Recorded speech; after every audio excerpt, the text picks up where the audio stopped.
if you've deployed this to GitHub Pages, you may have noticed that not everything quite works. Who had it deployed and more or less working? I forget. Somebody who volunteered their homework today. Was that you? You do? Oh, no, you were pointing at someone. Jordan, you had it.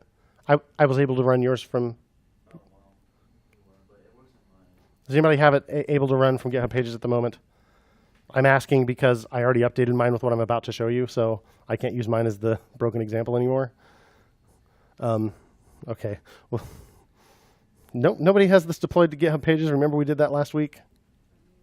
What are you looking for? I'm looking for it deployed after we added routes. Who has the routes working and stuff? You do? Okay. What's your username again? Oh.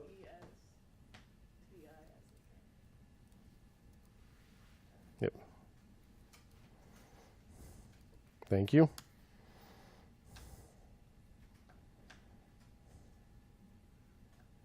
Oh, it's doing this to me again. Same thing that it did to him. Oh. Well, anyway, this kind of tells you a little something.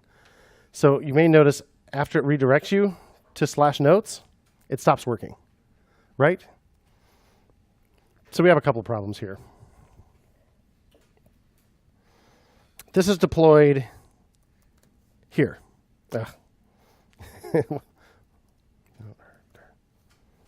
Right? That's where this is actually deployed. So what is the server actually doing? The server is looking in a folder called NoteHerder and giving us index.html every time. These are single page apps. We haven't really talked about the fact that what React and Angular and Ember and other frameworks like that are about is making single page applications. The URLs may update, but there's actually only one HTML file that gets sent to the browser. Everything else happens through JavaScript. All the additional views are hidden and shown just using scripts. There's a single file, no matter what the URL is, that gets sent back. And GitHub Pages isn't configured for that.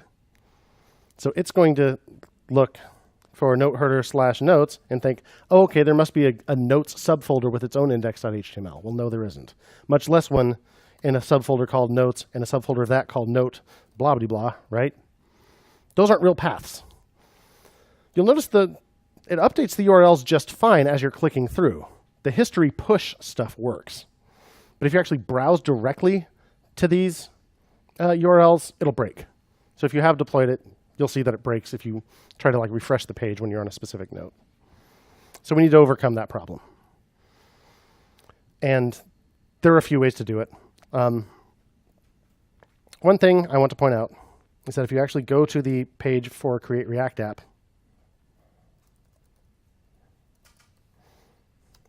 on GitHub, seriously, this README is so good. You want to know how to deploy your app? Okay, let's look at the user guide. Oh, it talks about a whole lot of stuff. Blah, blah, blah, blah, blah, blah, blah, blah, blah. Oh, deployment. Holy moly, it tells us a lot about deployment, doesn't it? Including GitHub Pages, Firebase. So we're going to deploy using both of those things, GitHub Pages and Firebase. And Pranav, this is the answer to your question, by the way, how we get it out there on the web for people to actually see. So if you go to the GitHub Pages section, it tells us the stuff we already know. And then it has a section about notes on client-side routing, because GitHub Pages doesn't support that. No, it doesn't. It tells you in general how to fix this. It doesn't tell you specifically because React Router, remember, isn't part of the actual React project, and it's not the only way to add routing. So we'll talk about the specific solution for React Router.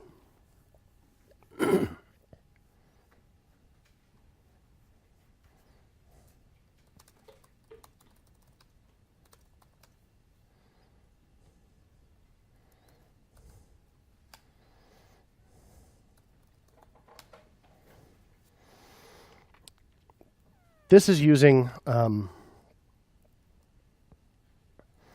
HTML5 feature, HTML5 push state. But there's another way that React Router can create these routes.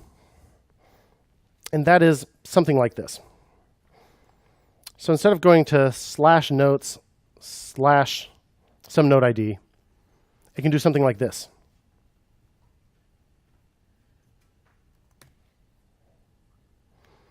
So when it sees that hash, what does that mean? Everything after that is an anchor or a link within the page. In other words, the server kind of stops looking once it reaches this point and says, oh, okay, index.html, sure, here you go. And then JavaScript can look at the part that comes after the hash and say, okay, this is the route you really wanted. So React Router does support this style of routing.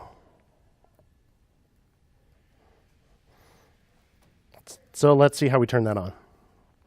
This is so that it will work in GitHub Pages. And it's a pretty quick fix. So in index.js, that's where we import browser router, right? And set up our router component. If we instead import HashRouter instead of browser router, and we could still import that and just call it router, but I'm going to actually change the name. HashRouter, and use that instead. Then it will not use HTML5 style. It will use what I just showed you with the hash in the URL. See, if I just do that much, what happens?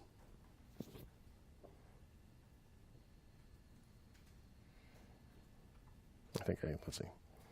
Let's start over here. Now it took me to hash/notes. I click on one, it takes me to hash/notes/note whatever. See? So they're slightly uglier URLs, and it makes it obvious to a user that you're doing client-side routing, but A, whoop-de-doo, and B, this is what we have to do if we have to use it on GitHub Pages. Do you understand why? So when you send a request to the server, it looks at that URL, and we said on the first day, there's this big question mark over there. The server's doing heck knows what. Sooner or later, it decides to send you back some stuff. Well, the way GitHub Pages is set up, it just sends you back the files that are in your repository. It doesn't have any additional configuration for most of that stuff. So if you browse to whatever your GitHub Pages URL is, /something, it's expecting there to be a file or folder named that. And there's not one called /notes/ this specific node ID, right? That's some magic that React is doing for us. And most servers you can configure so that you just set up a rule, a rewrite rule on the server that says, no matter what I ask for, just give me index every time. Just don't even worry about it, just give me index every time. This is a single page app, okay? Can't do that with GitHub Pages.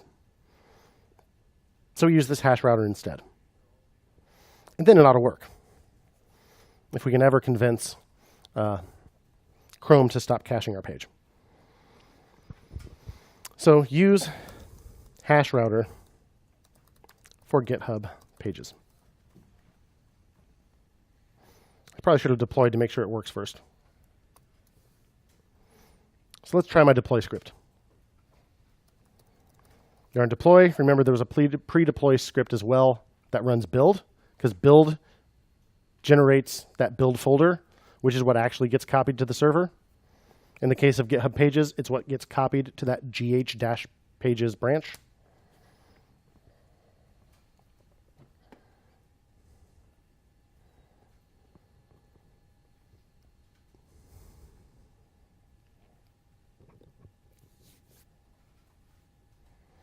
Okay, there's my URL. Oh, I removed it. Yep.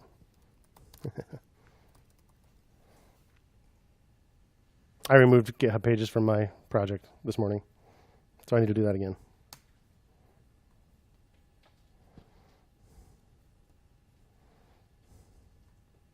I should have slowed down there a little bit. It said command gh pages not found, but if I look at my package.json, it's there. What are you talking about? So what happens when we do a yarn add or npm install? Two parts. Yes, it adds it to your package.json, but it also downloads it and puts it in your node modules folder, right? So the fact that it didn't find that command says to me, it's not in my node modules folder. And then I remembered, I removed it this morning. But since it is in my list of dependencies, if I run yarn install or npm install again, what those commands do, if you don't give them any additional arguments, is they install everything that's listed in package.json. Everything that your project depends on. Okay, now it deployed. I'm going to open up a private browsing session so that it'll maybe ignore my cache, or so that I can at least do a hard refresh when I get there.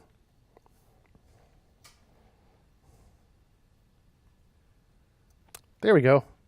Yay. So we haven't yet proven anything. Let's sign in with Google. Where'd it go?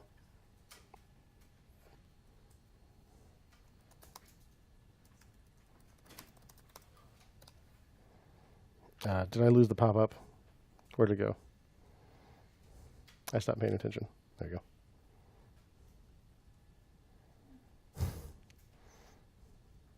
What are we doing? What are you doing to me? You're making this not a very good example. GitHub Pages.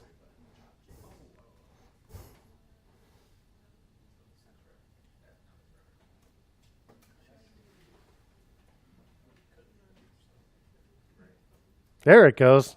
Goodness sakes alive. All right.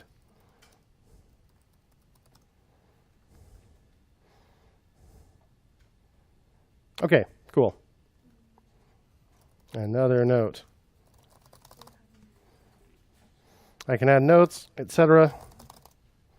And here's the moment of truth. I switched to one of these notes. My URL has changed to have the node ID in it. I copy that. I'm going to open a new tab. I'm going to go straight to that note. And yes, it works instead of giving me a 404. It did me. It might not you. You just, well, no, it should, right? So that should work for everybody. So that fixed it.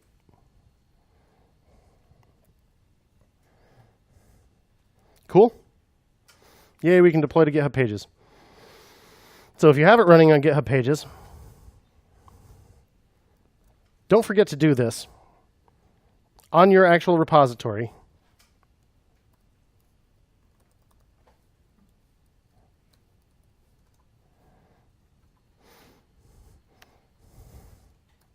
Remember that this is here. You can edit this, the description, and add a link to the live version. Some of you have already done this. That way when someone does browse your GitHub repositories and look at this project, they'll see, oh, okay, this is actually live somewhere on the web. So I can click this and actually run this and see the work that they've done. So don't forget to do that part. Potential employers may look at your GitHub, and looking at your code is great, but if they can actually run it without having to clone it and sometimes copy new configuration files over and stuff like that, all the better if it's actually deployed somewhere on the web. And GitHub makes it pretty easy. So that's how we do it. Questions about hosting with GitHub Pages? And remember, the Create React App README does have a whole section about deploying with GitHub Pages. Questions about this? Sure? Okay.